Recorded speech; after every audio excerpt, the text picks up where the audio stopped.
came to Galax because I'd landed myself in prison, and I didn't have anywhere to go. I'd burned about every bridge that I'd ever walked across. My own family had basically wrote me off.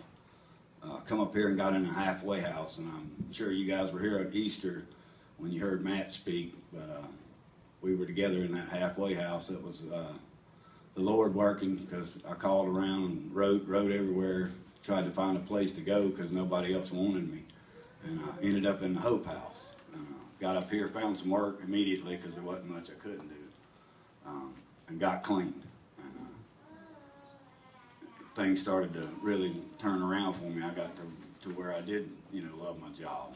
But just like so many other times before, I think I got a little too dangerous for my own skin. I got to thinking that, I had everything figured out. My ego got me. And I found out that somebody told me one time, said ego means edging God out, and that's basically what I'd done. And I'll tell you what, when you do that, bad things will happen. And Nathan, you got at a point where you wanted to take your life, and just briefly tell us that scenario, and then of course things began to look up after that. But tell us what happened there. Yeah, just battling addiction for so many years. I've lost a lot of friends and loved ones, family members, to addiction, and it was just one right after the other.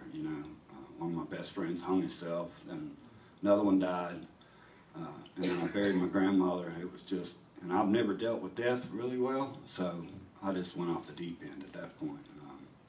Was determined to get out of this place. Overdrafted my checking account and went out. 16 degrees that night. I drank myself to the point of death, and then slept out in the cold, and I begged him to take me out of here. I said, it's whatever you want to do with me at this point, but if you decide that I'll wake up tomorrow, I'll give my life back to you, I'll turn it around. And for some reason, I woke up. Praise the Lord.